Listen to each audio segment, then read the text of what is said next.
Hello everyone, this is Amy again. I did Module 2 yesterday, and today we are working on Module 3. This is part 5 of a 6-part series of the Get Focused, Stay Focused follow-up modules. I'll first do some introductions to myself and what my experience is with the curriculum. We'll review the webinar series that we have put together for you, and then today specifically we're going to talk about implementation strategies for Get Focused, Stay Focused Module 3. And I will leave questions and answers to the end. So I am Amy Bryant. I am a teacher at Carpinteria High School. I have been teaching the Career Choices freshman year curriculum for 6 years now, and I've been the Get Focused, Stay Focused coordinator at Carpinteria High School for 2 years, and I've taught each of the follow-up modules a couple times. Our series of 6 webinars consists of an overview of the Get Focused, Stay Focused initiative and the modules that come along with that. Webinar 2 was implementation strategies for Get Focused, Stay Focused modules. So where to put it, how to place it, what it matches up with. Webinar 3 was an in-depth review of Module 1. In-depth review of Module 2 was Webinar 4, and then today's webinar is Webinar 5, an in-depth review of Module 3. And then Webinar 6 will be later in the week, and that's on counselor integration and how to get your school counselors involved in the Get Focused, Stay Focused initiative. If you're looking to review any of these webinars, they will be posted on the Get Focused, Stay Focused website later in January so that you can go back and use them for your faculty or staff trainings or whatever it is that you need the resources for. So let's get started.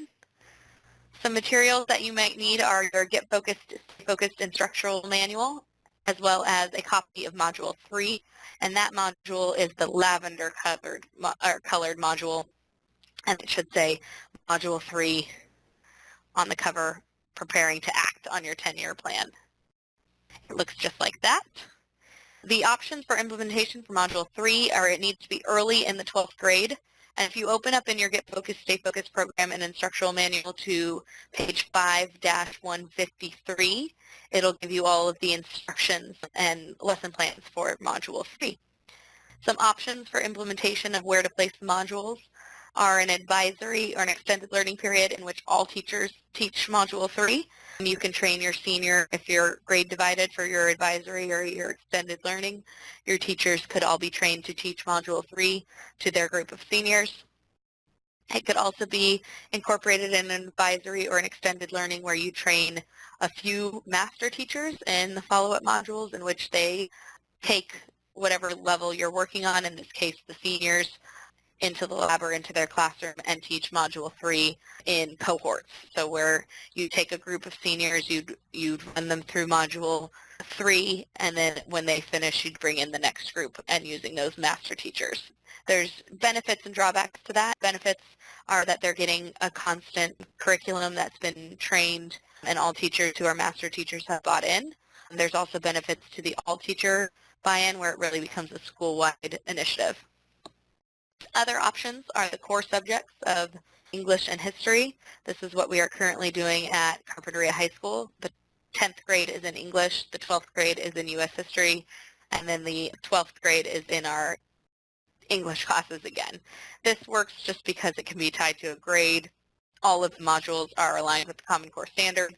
The reason we placed it in history the junior year is because they're being tested in English, and we wanted it to be something that was balanced across those two courses. Some schools are also offering a junior seminar in which they place Module 1, Module 2, Module 3 together, similar to the freshman year model where they take a semester of the Career Choices curriculum. This would be a semester of the Stay Focused curriculum in which they research and work through all 3 modules. The benefits to this is it's an in-depth study and they get the same sort of camaraderie that they do that freshman year. The drawbacks to this is they don't get that benefit of going back to look at something that they have developed and changed every year. It's just a one-time review and look back at the things that they've done their freshman year and then adapting them for this year. And I feel like there are some benefits to making sure that they're going back every year and replanning and relooking at their plans. Other options are a focused Friday. Some schools are doing it where in their core classes or in their advisory class, the students go in every Friday to update their plans or work on developing new ones. Learning the process for selecting and applying for post-secondary options is the focus in Module 1. It's how to conduct online research for post-secondary options and how to afford college. In Module 2, it's completing the college comparison chart and looking at the different post-secondary options and then figuring out ways to reduce those college costs. And then Module 3 is developing your college planning timeline and action checklist for actually applying it. So I always tell my seniors that the more effort and work that they put into their freshman, sophomore, and junior year makes the senior module so much easier. It's really acting on their plans and taking everything that they've learned the last 3 years and putting it into motion. Each time the students review, revisit, and update their 10-year plans, it becomes more meaningful and more motivational. And the more that they spend, the more time they spend on this, the more students feel it is something that is meaningful to them. I constantly remind them that this course is about themselves, and it's one of the only classes that they're going to take in high school that is the curriculum is them. So the more effort and the more time they put into their plans, the more meaningful and motivational those plans are going to be. Having those plans online makes it easy to follow the data and makes it readily available and appropriate to faculty members, including academic coaches and counselors. You can query different information from within the 10-year plan of industries that your students are interested in or jobs that they've selected, and it gives the students an opportunity to get instant feedback. Module design overview. If you take a second to flip in your Get Focused, Stay Focused Instructionals manual to page 620, it has a list of a page. Well, the page should look just like this on the screen, but it shows all 3 modules, all 16 lessons for those 3 modules, the table of contents of them, and how they line up and build upon each other each year. So if you'll notice, there are 16 lessons in each of those modules. The reason that there are 16 is because at the college level, 1 unit is equated to 16 hours of in-class work. So if your local community college would like to give college credit for these follow-up modules, like many of them are doing for the freshman year, that 16-hour or each module would equate to 1 unit. So essentially, if they completed all 3 modules by the end of their senior year, they would receive 3 units of optional dual enrollment credit. Our city college currently is not offering dual enrollment for those follow-up modules yet, but it is something that has been discussed. So if you can get your community college on board, it's very beneficial for your students. The module design overview is designed to be integrated into an academic course. There was also that option that you saw earlier of a advisory or extended learning. And then lessons meet the Common Core state standards for English language arts, and this seems to be the most popular placement for these modules. When I've talked to other school sites, it tends to be being placed into their English courses, but as we saw in the implementation slide earlier, you can divide it up between English and history, you can divide it up across the curriculum. I would just make sure that it's going to be consistent every year. If you're interested in more information on the implementation, there is a separate webinar strictly on implementation, and that will be available on the website around January. Every module, Module 1, Module 2, Module 3 starts with and finishes with them going in and updating their 10-year plan. So it always starts with them looking back at who they are last year and what their plan was, how life has changed those plans, and then adapting and changing those plans to adjust for their new life decisions. Some suggestions we have, we're going to go through some tips and tricks for the different lessons. We'll take a walk through each of those lessons and what is in them, and then we'll give you some tips on how to supplement, but also teach those lessons in the lab. So each day, this is a hybrid course, so it does require both lab time as well as workbook time. So my suggestion is give an introduction each day as to what the students are working on. Is it a specific lesson? Is it a specific part of that lesson? What's the objective? What should they have finished by the end of the period? And then guide the students through the instructions. Each of those lessons in the module booklet have the instructions in them. The instructions are also online on the 10-year plan. And then the websites are also available in the 10-year plan but have links in those modules as well. I would say posting the most recent website or the most used website somewhere in the classroom each day or a common place each day is super helpful to the students because, as you know, it could be written in the workbook, it could have a link online, but they're still going to ask you where they need to go. So making sure that that website is posted and ready for those students to see. And I have a goal of, I mean, it's all of our teachers' goals, is to check in with each student each day. One of the things or tips and tricks that we've got suggested for that is, if you'll see on bullet point 3, using the class rosters to record students' initial thoughts on their ideal careers. At this point, they're seniors, so they should have a good idea. As we all know, it's going to change, but they should have a good idea of what it is that they're interested in, or at least at this point interested in studying. So I usually write that down next to their name on the roster, and then each day I just go around and say, is this still the plan? Is this what we're planning on doing after high school? If not, how has it changed? Just so the student understands that you're trying to make a connection with them. Some other tips and tricks include using the workbook or module booklet as a rough draft for taking notes and jotting things down, and then when they place it in the tenure plan online, I always tell them that it should be final draft format, meaning complete sentences, the capitals, periods, and everything. It should be something that they're proud to print out and show to other people. And then keep track of the frequently asked questions by your students for next year or next session, because they tend to all ask the same questions, maybe just in a different way. But keeping track of those frequently asked questions can help you as the teacher try and maybe front load that information that they continue to ask questions about. In Lesson 1, students begin the module by reviewing their current tenure plans. They take a look at what they've updated from their freshman, sophomore, and junior year, and then they make any changes to that plan that have come as a result of them maturing, growing up, being a year older. In Lessons 1 through 3, they create a comprehensive education plan. It starts with them updating and making any of those changes that I mentioned earlier. And then they build what's called their skills-based education plan. And this is really an opportunity for them to think of themselves as self-directed learners. Not all of the skills and information that they need to know is going to be learned in the classroom. Oftentimes employers are saying their applicants do not have the skills that they're looking for. So having them emphasize what are the skills I'm going to need for this particular career or job, and what's my plan for learning those skills. And some of those might be taught in a structured classroom or through a degree, but most of the time we need to learn that skill or that particular trade outside through internships or volunteer work or community service. And then they're also going to create backup plans for navigating their education plan and career path. They're seniors at this point. Some of them might have already had to go to their backup plan. Maybe their plan was originally to go straight to a 4-year university or to a 2-year city college or community college, and now those plans have changed. Maybe finances have changed, or maybe their passions or their interests have changed. But learning how to create backup plans and then being able to fall back on those if need be. There's some important distinctions we need to make. So what is a skills-based education plan? I mentioned a little bit earlier, but I'll show you a couple of examples coming up. But it's really, what skills am I going to need for my future career, and how do I plan to get those? Is it through formal education? Is it through online learning? Is it through an internship? Is it through reading books? And then there's also what's called a student education plan, which is all counselors are required to create for their students, and that's basically a list of the courses that a student's going to need to take in order to get a degree in whatever it is that they're interested in. So that's more of their course schedule plan, which is the student education plan.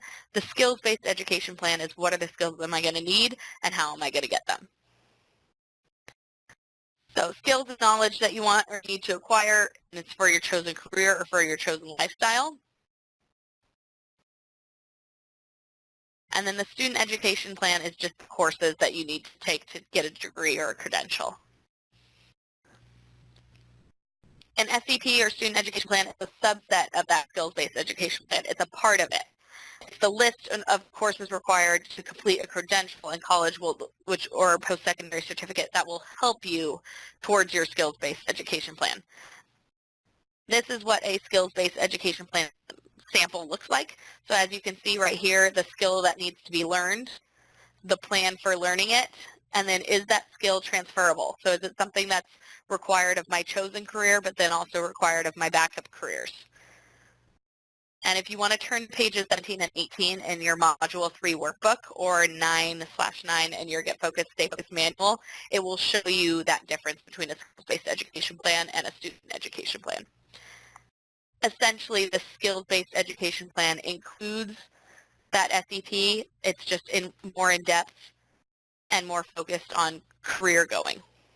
They do this through their online skills-based education. It's an important tool that's posted for post-secondary planning. They can list their skills that they have or the skills they need to learn, what their plan for learning it, and they could use that skills inventory printed out on My 10-Year Plan to go find the educational opportunities or training opportunities that will get them there. And then it's also what a lot of this curriculum teaches students is not only how to plan, but how to create and change and maintain those education plans, and teaching students that they're not just going to create an education plan their senior year of high school and go on and complete it and be successful for the rest of their life. They're going to have to constantly be creating and maintaining these education plans, whether it be for their original education or whether it be on-the-job training. They're always going to have to create plans that teach them how to get somewhere from their starting point to whatever their current finish line is. So step one to creating that skills-based education plan is using the skills that you need as a basis for the courses you choose for your major. And then step two is researching alternative learning opportunities to acquire any of the skills that are not covered by that SAP. So taking your student education plan, looking at what skills are going to be taught by those formal courses that you take in college, and then determining which skills for your future job are not covered in those courses and how do you plan to learn them. So if you go to page 20 of Module 3, you'll see that two-step process. Some examples of alternative learning opportunities: the best book on whatever topic it is that you're going into, the best course or traditional course or online course, maybe videos, meaning TED Talks or online videos, YouTube, that'll show you how to use a particular skill, open source lectures online, finding a mentor of somebody in that industry, a tutor potentially for a skill or a particular course, finding internships, on-the-job training, and then any other ways that you can think to guide your students towards acquiring skills or knowledge. And just a reminder, they've learned about these opportunities and these different pieces that go into creating that skills-based education plan their freshman year when they took the career choices curriculum. So reminding them again as sort of a capstone of, hey, we taught you all this your freshman year and we followed up with it your sophomore and junior year, and now it's your senior year, and now it's time to really put those things into action. So Module 3 really provides students with those prompts and those tools to help them successfully prepare for post-secondary plans. It gives them all the options, all the steps on how to complete those post-secondary options, checklists of what they need to do in order to get there, but it's a good balance between the education going and the career going and how they're not mutually exclusive. In lessons 4 through 11, it'll be the application help, so applying to college and post-secondary training. They'll develop action plans and checklists. They'll develop college planning timelines. This is a great opportunity to bring in those counselors. Seeking letters of recommendation, finalizing their application essays, and then completing college post-secondary applications. And then they'll also begin rewriting their resumes, their cover letters, and then any thank you letters that they need to write people who wrote them letters of recommendation or people that have helped them along the way. Lessons 4 through 5 specifically is your planning skills, so creating an action plan and a checklist for what it is that you're going to do prior to application season, and then creating that timeline of dates that you need to be meeting before those college applications are due. In lessons 6 through 11, it's real-world writing assignments, and the reason that this is often incorporated in English their senior year is because they are doing those letter of recommendations, application essays, college and scholarship applications, and resumes, cover letters, and thank yous. This is something that usually your English department is already doing, so just seeing how you can partner with your English department and get them updating those things once they've done them in class onto their 10-year plan. Lessons 8 through 9 specifically focus on financial aid, so timelines for scholarship opportunities and deadlines for applying for financial aid and scholarships. Printing out or having on hand the commonly applied for scholarships or financial aid opportunities at your school is usually a good idea for this lesson. Lesson 10 is completing those online college applications. As most of you know, at this point, college applications open during the summer. So this is something some people have placed this module at the end of the junior year, or at least this first part of the module at the end of the junior year. But then there's also an opportunity that might be missed if students aren't ready or aren't prepared to apply during the summer. It's also that beginning of the year, senior year placement, which is important. Lesson 11 is using a decision-making rubric, say the pros and cons of what the next steps are after high school graduation. What are those options? What are the most appropriate for career and life goals? And then really coming down to that decision point of what am I going to do after I graduate high school? Is it post-secondary training through a trade school? Is it an internship? Is it a degree that I need to seek? Is it something else that I need to attain before I enter the workforce? Some tips, in Lesson 4, I usually provide the students with the remaining SAT and ACT dates. We all know that there's always those few seniors that have not yet taken the SAT or ACT and now have all of a sudden decided that they want to go straight to a four-year university and they need those scores. Lesson 5 is making sure that you printed out or pulled up the list of impacted majors and college eligibility index. The students really like looking at this and seeing, okay, what's my GPA? What score did I need to get on my SAT? What's my likelihood of getting into this school for this major? And just showing them, like, not all schools are impacted for the same majors. So figuring out what the best opportunity for you is, but also what the likelihood of you getting into that school is. Some tips for Lesson 8 is those local scholarship lists and possibly guest speakers from those scholarships. And then Lesson 9 is financial aid guest speakers. If you already have people who are coming in and doing this possibly through EAOP or possibly through other organizations at your school, just tapping into those resources that are already being used and partnering with them for your Get Focused, Stay Focused modules. Another great opportunity for your counselors to get into the classroom. And then Lesson 11, we mentioned this in the previous webinar of Webinar 2, the Purdue OWL resources are helpful for those cover letters and those resumes. They've got great booklets that you can print out for your students that give every section breakdown of what should be in a resume, what should be in a cover letter, and how to tune and refine what they've already written. Lessons 12 through 15 are all deciding college or career and making sure that our students know that it's not an either-or choice. And when we say college, we mean post-secondary education. Most students will work while in school, and then most employees will need additional training and education to remain competitive after they've even graduated. So the key terms here are always lifelong learner, teaching our students that even if they're not in formal education, they're always learning and they're always going to have to adapt to the changing environment, especially in our high-tech environment. Most things are changing at a rate that most employers and employees can't keep up with. So knowing how to learn on the fly, knowing how to be a lifelong learner is a skill that they're going to need outside of that high school environment. Lessons 13 and 15 are supporting research on college completion. So every student who enrolls to pursue a certificate or degree or transfer objective, in many cases, even the seeking career investment needs that student education plan, and that can get them from their starting point to attain their educational goal. We want students making sure that they're writing those student education plans before they get there, so they have an idea of what is the classes that they're going to take so that they can tailor their education and their skills around those classes that they know that they're going to take. So it gives the students an opportunity to go look at college catalogs, go look at those classes that they need or satisfy the GEs that are required, and they can choose those ahead of time. Lesson 13, they'll take a second to determine the courses at college that match their major and career goals, and they'll place them into a dual enrollment and advanced placement courses taken in high school and then the ones they plan to complete in college.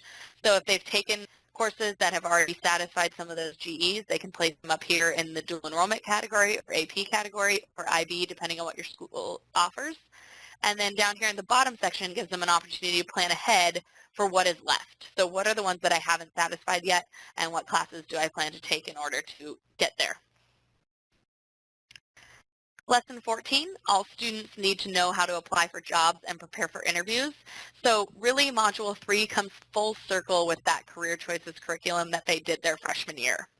All students at Carbon-Area High School do what's called a career portfolio, where all students create a portfolio that includes their cover letter, the resume, sample interview questions, and then members from the outside community come in and interview our students as if they were to be applying for a job.